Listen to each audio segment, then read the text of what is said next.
नमस्कार दोस्तों, मेरा नाम है संदीप कुमार। आपका एक बार फिर से स्वागत है मेरे यूट्यूब चैनल पे। अगर आप मेरे चैनल पे नए हैं, जल्दी से मेरे चैनल को सब्सक्राइब कर लीजिए, क्योंकि मैं लेके आता रहता हूँ ऐसी बहुत सारी अपडेट, चाहे वो स्टडी वीज़ा के बारे में हो, चाहे यूके के बारे में हो, जर्मनी के बारे में हो, यूरोप के बारे में हो, चाहे स्पाउस वीज़ा के बारे में हो, चाहे टूरिस्ट वीज़ा के बारे में हो। आज का जो हमारा मेन अपडेट है वो है यूके स्टडी वीज़ा के बारे में।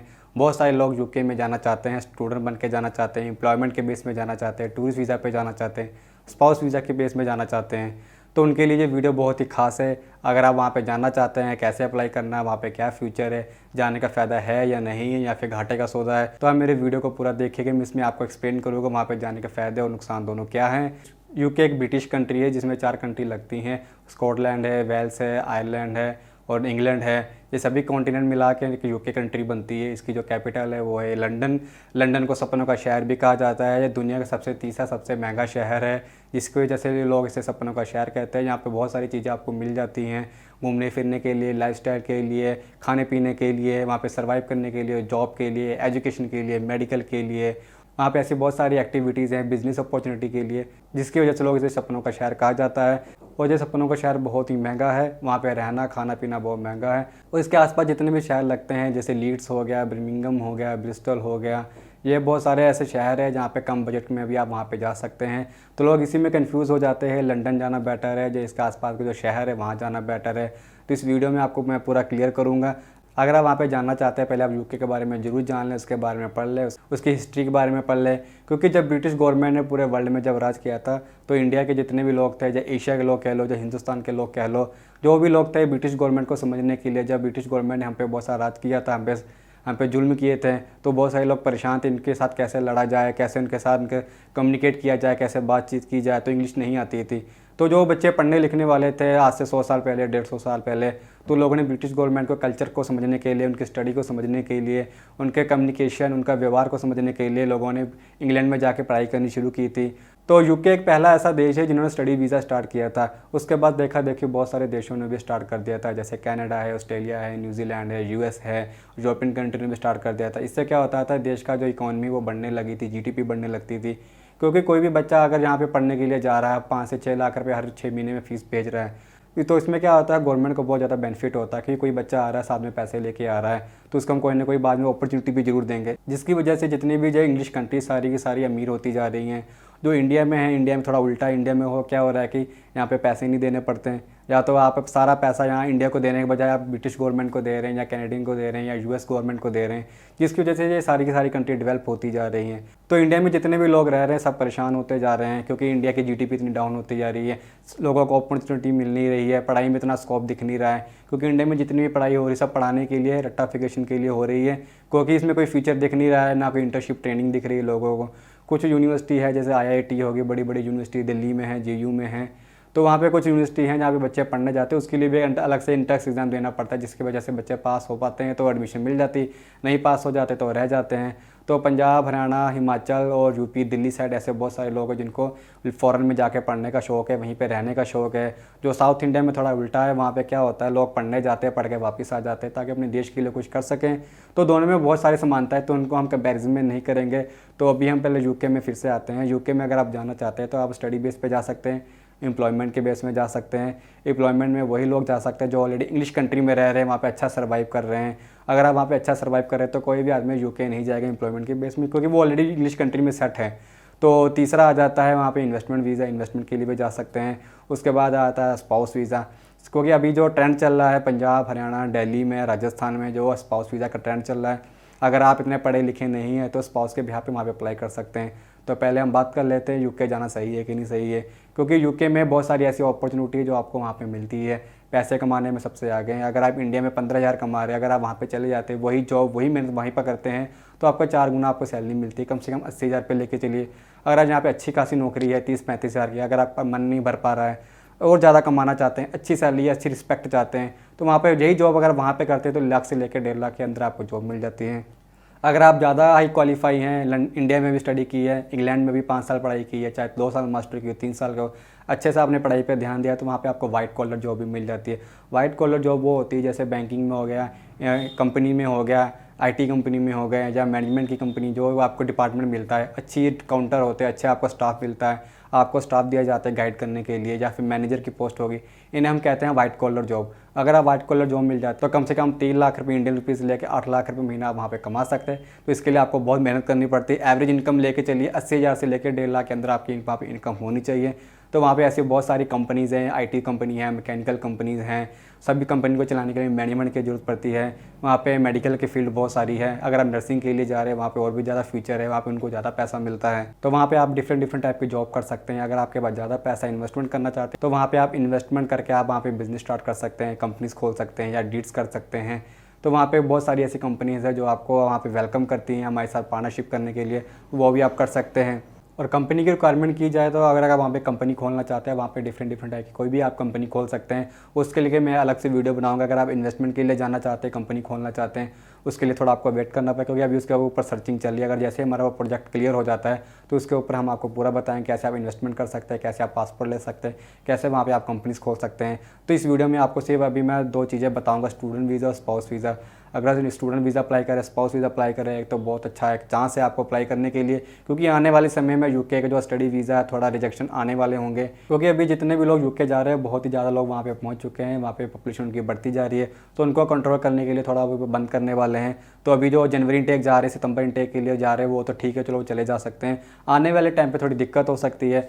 तो अगर जो बैचलर के लिए जाना चाहते हैं या मास्टर के लिए जाना चाहते हैं, उनको मैं बता दूं, अगर आप वहाँ पे जाना चाहते हैं, कम से कम आपके पास 6 बैंड होने चाहिए, 60% से नंबर ज़्यादा होने चाहिए, तो आप बड़ा आराम से एडमिशन और वीज़ा ले सकते हैं। एडमिशन के लिए आपको इंटरव्यू देनी पड़ती है। जो भी आपने स्टडी की है 12th में, उसके बारे में पूछा जाता है और आपका फ्यूचर प्लान क्या है और आपका SOP क्या है, और वहाँ पे जो स्टडी ले रहे हैं आप, जो कोर्स के लिए जा रहे हैं, मास्टर के लिए या फिर बैचलर के लिए, उस कोर्स के बारे में पूछा जाता है। इस स्टडी वीज़ा में सारा प्रोसेस SOP के ऊपर टिका हुआ। अगर आपकी SOP अच्छी है तो भी आप वहाँ पे एडमिशन ईजिली ले सकते हैं। कुछ लोग क्या करते हैं कि ज़्यादातर अपनी SOP कॉपी पेस्ट बना लेते, जैसे किसी फ्रेंड ने बनाई उसकी उठा के अपने बारे में लिख दिया। आपने ऐसा बिल्कुल नहीं करना है। ज़्यादातर ऐसी गलतियाँ कौन कर रहे हैं, कंसल्टेंट करते हैं। वो क्या करते हैं कि आपके अकेडमिक डॉक्यूमेंट, पासपोर्ट वगैरह ले लेते, SOP वो खुद ही बना कर दे देते, जबकि पिछले और किसी बच्चे का होता है, जिसकी वजह से कॉपी पेस्ट होने की वजह से कॉपीराइट का केस पड़ जाता है, जिसकी वजह से एडमिशन आपके रिजेक्ट हो जाते हैं, आपके वीज़े भी रिजेक्ट होते हैं। तो आपने SOP पे बिल्कुल ध्यान रखना है। SOP खुद बनाए, किसी की मदद ना लें। अगर किसी की मदद लें थोड़ी बहुत लें, या फिर किसी अच्छे प्रोफेशनल आदमी की मदद लें जिसको इंग्लिश प्रॉपर तरीके से आती हो, तो उसी से आप अपनी SOP बनवाएं। ऐसे बहुत सारे लोग हैं जो SOP में आपकी मदद करते हैं। और आपने इंटरव्यू का ध्यान रखना है। इंटरव्यू में यहाँ पे बहुत ज़्यादा टफ होती है, इतनी इजी इंटरव्यू नहीं होती है कि आपने 2 शब्द बोल दिया आपको क्लियर हो जाएगा। आपके पूरा मोटिव पूछा जाता है, फ्यूचर प्लान पूछा जाता है, आपके फैमिली के बारे में पूछा जाता है, जिस स्टडी के लिए आ रहे हैं उस स्टडी के बारे में पूछा जाता है। तो आपने इन चीज़ों को भी ध्यान रखना, आपने इससे अच्छी प्रैक्टिस करनी। खुद अप्लाई कर रहे हैं तो नेट में जाकर सर्च कीजिए, आपको बहुत सारी जानकारी मिल जाएंगी। अगर आप किसी कंसल्टेंट की मदद ले रहे हैं, किसी इमिग्रेशन एजेंट की मदद ले रहे हैं, वो भी आपको तैयारी करा सकते हैं, आप उनकी मदद ले सकते हैं। वहाँ पे ऐसे बहुत सारी यूनिवर्सिटी जो विदाउट IELTS भी एडमिशन देती है। विदाउट कुछ स्पेसिफिक कोर्स होते हैं, हर एक के लिए नहीं होते हैं। अगर आप CBSE बोर्ड में पढ़े हैं साउथ इंडिया से, तो आप वहाँ से विदाउट IELTS अप्लाई करके यूके में एडमिशन वीज़ा दोनों ले सकते हैं। अगर आप पंजाब हरियाणा से, तो 6 बैंड तो आपके मैंडेटरी हैं। अगर 12th पास है वो थोड़ा चांस ले सकते हैं कि विदाउट IELTS के लिए, अगर आपके पास 70% नंबर है, इंग्लिश में 75% नंबर है, तो विदाउट IELTS आप वहाँ पे अप्लाई कर सकते हैं। उसके लिए आपको इंटरव्यू की बहुत ज़्यादा तैयारी करनी पड़ेगी, क्योंकि विदाउट IELTS एडमिशन लेना टफ होता है। इसलिए आपका जो एडमिशन है वो आपकी इंटरव्यू बेस पर टिका है, तो इंटरव्यू की जरूर तैयारी करें आप। इसमें मैं आपको बता दूं डॉक्यूमेंट क्या क्या जरूरत पड़ती है। डॉक्यूमेंट के लिए आपके 10वीं और 12वीं के डॉक्यूमेंट होने चाहिए, पासपोर्ट होना चाहिए, IELTS होना चाहिए, 2 LOR होना चाहिए, एक SOP, एक CV होना चाहिए। अगर आप मास्टर के लिए जा रहे हैं, मास्टर में कम से कम आपका 10 से लेकर जितनी भी आपने स्टडी की उसके सारे डॉक्यूमेंट होने चाहिए, सारे के सारे सीक्वेंस वाइज होने चाहिए। ये ना हो कि डिग्री पहले आ रही है, 10th बाद में आ रहा है, बाद में मास्टर आ रहा है। सीक्वेंस बाद आपने डॉक्यूमेंट लगाने हैं। जितने भी सारे डॉक्यूमेंट स्कैन करने, सारे कंप्यूटर वाइज स्कैन हो। आपके सारे डॉक्यूमेंट हाई रेजोल्यूशन में होने चाहिए। ये ना हो कि आप डॉक्यूमेंट स्कैन कर रहे हो, मोबाइल कैम का आप इस्तेमाल कर रहे हैं, क्योंकि मोबाइल कैम से क्या होता है कि आपके सारे डॉक्यूमेंट ब्लर होने लगते हैं धीरे। जब भी जूम करके यूनिवर्सिटी देखती है तो उनको समझ में नहीं आता, जिसकी वजह से उनमें आपके एडमिशन भी रिजेक्ट होते हैं। बहुत सारे लोगों का एडमिशन रिजेक्ट हुए थे जिन्होंने मोबाइल कैम से स्कैन किए थे, जिन्होंने कंप्यूटर से स्कैन किए तो उनके जल्दी एडमिशन आ जाते हैं। तो लोगों को पता नहीं चल पाता था कि मेरे एडमिशन क्यों रिजेक्ट होता है। रिजेक्ट हुई कारण यही है, क्योंकि हम जब भी अप्लाई करते हैं हमें पता होता है मिस्टेक होती है, तो हमें पता होता है ये मिस्टेक हुई थी। कोई जब पहली बार कोई आदमी अप्लाई करता है उसको पता नहीं चल पाता है, इसलिए लोग क्या करते हैं, एजेंट के पास जाते हैं हैं, कंसल्टेंट से अप्लाई करवाते हैं, उनसे एडमिशन और वीज़ा की प्रोसेस हेल्प करते हैं, जो भी फीस बनती है उनको वो फीस दे देते हैं। इसलिए आपने सारे एकेडमिक डॉक्यूमेंट कंप्यूटर स्कैन करने हैं, LOR भी स्कैन होना चाहिए, SOP भी आपका स्कैन। अगर आपने वर्ड फाइल बना रखी है, वर्ड फाइल को PDF में भी कर सकते हैं, वर्ड में भी रहने दे सकते हैं। आपका IELTS, अगर आप मैरिज के साथ अप्लाई कर रहे हैं, आपके हस्बैंड या वाइफ, आपके स्पाउस साथ में जाना चाहते हैं, उनका मैरिज सर्टिफिकेट होना चाहिए। अगर बच्चा साथ में है तो उनका बर्थ सर्टिफिकेट होना चाहिए। अगर आप मैरिज सर्टिफिकेट, बर्थ सर्टिफिकेट दोनों आपके पंजाबी या मदर टंग में है तो आप इसको इंग्लिश में ट्रांसलेट करके आप वहाँ पे अप्लाई कर सकते हैं। अगर आप ऐसे ही अप्लाई कर देते हैं तो उसमें आपको वीज़ा में बहुत सारी दिक्कत आ सकती है। उससे पहले आप उसको इंग्लिश में ट्रांसलेट करें, फिर उसको पोस्टल करें, पोस्टल के बाद ही आप एम्बेसी में अप्लाई करें। तो बैंक स्टेटमेंट के बारे में बात कर लेते हैं। जो बैंक स्टेटमेंट है, अगर आप अकेले जा रहे हैं स्टूडेंट, तो वहाँ पे 14 लाख रुपये आपके बैंक स्टेटमेंट होनी चाहिए, वो भी 28 दिन पुराने। जो आपका बैंक है, जो अकाउंट है, आपका 6 महीना पुराना होना चाहिए। फ़ंड आपके 28 दिन पुराने होने चाहिए। अगर आपके साथ स्पाउस या बच्चे अप्लाई कर रहे हैं तो उनका 4 लाख रुपये होना ज़रूरी है। उसी अकाउंट में होने चाहिए जिस अकाउंट में आप अप्लाई कर रहे हैं। जॉइंट अकाउंट है वो भी आपका चल जाएगा, सिंगल है तो फादर के भी चल जाएंगे, आपके भी चल जाएंगे। अगर बात की जाए आज के टाइम पे, अगर सितंबर महीना चल रहा है तो जनवरी इनटेक में ऐसे बहुत सारे कोर्सेज वहाँ पे अप्लाई कर सकते हैं। जो इनका मेजर इनटेक होता है वो सितंबर का होता है। सितंबर इनटेक में क्या होता है, वहाँ पे बहुत सारे कोर्सेज अवेलेबल होते हैं, बहुत सारे एडमिशन्स होती है, सीट्स होती है, यूनिवर्सिटी भी ओपन होती है। तो उस केस में क्या होता है कि वीज़ा मिलने ज़्यादा चांस होते हैं। जो जनवरी इनटेक है, मई इनटेक, उसमें यूनिवर्सिटी कम ओपन होती है, कम कोर्स होते हैं, इसलिए कम वीज़ा आते हैं। ये नहीं कि ये सितंबर में ज़्यादा वीज़ा है तो ज़्यादा वीज़े लग रहे हैं। तो कोर्स के हिसाब से वीज़ा मिलता है। कोर्स सिलेक्शन आपका बहुत इंपॉर्टेंट है। अगर आप जिस कोर्स के लिए जा रहे हैं उस कोर्स के बारे में आपको नॉलेज होनी ज़रूरी है। या तो आपका पास्ट जो जिस स्टडी में की है वो आपका पास्ट और फ्यूचर दोनों मैच होने चाहिए। तो ये था सारा प्रोसेस अप्लाई करने के लिए। आप खुद भी वहाँ पे अप्लाई कर सकते हैं। अगर आप किसी एजेंट की मदद लेना चाहते हैं, कंसल्टेंट की मदद लेना चाहते हैं, किसी इमिग्रेशन एजेंट की मदद लेना चाहते हैं तो आप उससे मदद भी ले सकते हैं। अगर आप मेरी मदद लेना चाहते हैं, मेरी मदद भी ले सकते हैं। फ़र्क ये होता है कि जब खुद अप्लाई करते हैं आपके कुछ पैसे बच जाते हैं, जैसे वो कंसल्टेंट को पैसे देना होता है। तो अब हम किसी इमिग्रेशन एजेंट के पास जाते हैं, उनको नॉलेज होता है कौन सी यूनिवर्सिटी सही है, किसका रैंक अच्छा है।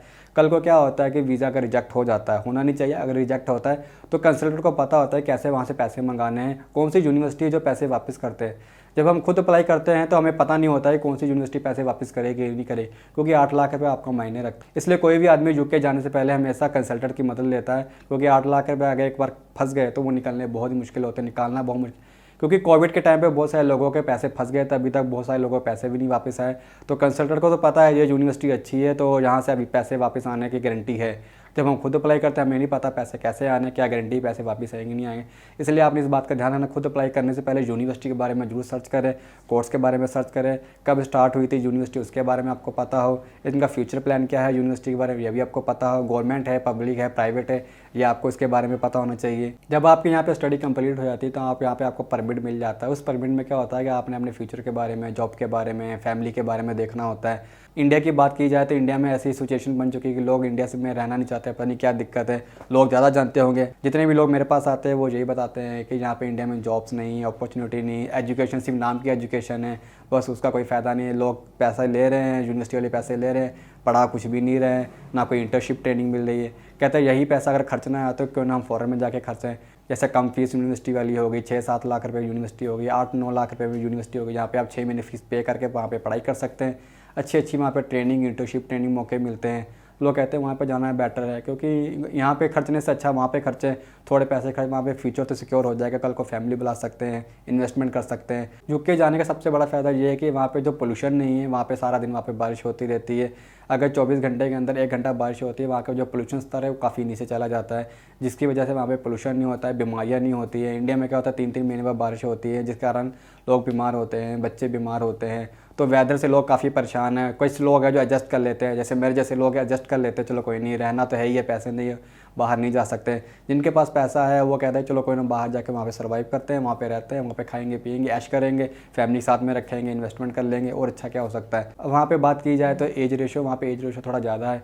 अगर आप वहाँ पे 70-80 साल आराम से जी लेते हैं। अगर इंडिया में क्या होता है 60 साल से ही लोग बीमार होना शुरू हो जाते हैं, वहाँ पे लोगों की मृत्यु दर भी बढ़नी शुरू होगी। एक टाइम था जब इंडिया में 70-80 साल आराम से लोग रह लेते थे, लोग 100 साल तक आराम से जी लेते। जब से जब पोल्यूशन इंडिया में बढ़ना शुरू हुआ, बड़ी बड़ी इंडस्ट्रियाँ शुरू हुई हैं, बारिश कम होनी शुरू हो गई है, तो ज़्यादा पोल्यूशन की वजह से बीमारियाँ बढ़नी शुरू हो गई हैं। तो यूके में ऐसा नहीं है, यूके में बारिश होती रहती है, जिसकी वजह से पोल्यूशन गिरता रहता है। वहाँ का जो फूड है, फूड भी ऑर्गेनिक होता है, वहाँ पे ज़्यादा दवाइयों का इस्तेमाल नहीं किया जाता है, जिसकी वजह से लोगों की वहाँ पे सेहत अच्छी रहती है। अगर आप वहाँ पे कोई बीमार हो जाता है, गवर्नमेंट वहाँ पे आपका सारा इलाज फ्री करती है। वैसे तो वहाँ पे सारे इंश्योरेंस होते हैं, पर फिर भी अगर कोई गरीब है, इंश्योरेंस नहीं है, तो उनका इलाज भी गवर्नमेंट बिल्कुल फ्री में करती है। अगर आप बच्चों को पढ़ाना चाहते हैं, बच्चों की वहाँ पे स्टडी बिल्कुल फ्री है गवर्नमेंट कॉलेज के अंदर। अगर आप स्कूल में पढ़ाना चाहते हैं तो स्कूल में भी आप फ्री में वहाँ पे पढ़ा सकते हैं। अगर कोई बच्चा इंडिया से जा रहा है, अगर किसी एशियन कंट्री से जा रहा है, उनकी वहाँ पे फ़ीस ज़्यादा होती है, क्योंकि कोई इंटरनेशनल स्टूडेंट है तो उनके लिए फ़ीस वहाँ पे ज़्यादा रखी जाती है। तो इसलिए आपका, अगर आप वहाँ पे जाना चाहते हैं, 1 साल का आप बजट लेके चलिए, 13 से लेके 15 लाख के बीच में बजट होता है। अगर आपके पास फ़ंड रेडी है तो कोई दिक्कत नहीं है, अगर फ़ंड नहीं है तो आप किसी उधार मांग के थोड़ा डलवा सकते हैं अपने अकाउंट के अंदर। बस आपने इस बात का जरूर ध्यान रखना है कि जब भी आप यूके में अप्लाई करें, कोई भी डॉक्यूमेंट आपका फेक ना हो। जो भी डॉक्यूमेंट है आप वही लगाएं, डॉक्यूमेंट नहीं है तो उसको फेक बना के बिल्कुल ना लगाएं। जो डॉक्यूमेंट है वही लगाएं, एक्स्ट्रा लगाने की बिल्कुल ज़रूरत नहीं है। एलिजिबिलिटी के हिसाब से चले, अपनी डॉक्यूमेंट चेकलिस्ट तैयार करें। आप ये देखना है कि जिस यूनिवर्सिटी में अप्लाई करें डॉक्यूमेंट मेरे मैच हो रहे कि नहीं हो रहे, एलिजिबिलिटी बन रही है कि नहीं बन रही, स्कोर मेरे पूरे हो रहे कि नहीं हो रहे, तभी वहाँ पे अप्लाई करें। नहीं तो कंसल्टेंट है, ये आप उनसे मदद ले सकते हैं। अगर आप चाहते हैं कि ऐसी अपडेट आपके पास आती रहे, यूके के बारे में जानकारी मिलती रहे, तो मेरे चैनल को सब्सक्राइब कर लीजिएगा। अगर आपको मेरा टॉपिक अच्छा लगा हो तो मेरे चैनल को लाइक, सब्सक्राइब, शेयर जरूर कीजिएगा। नमस्कार।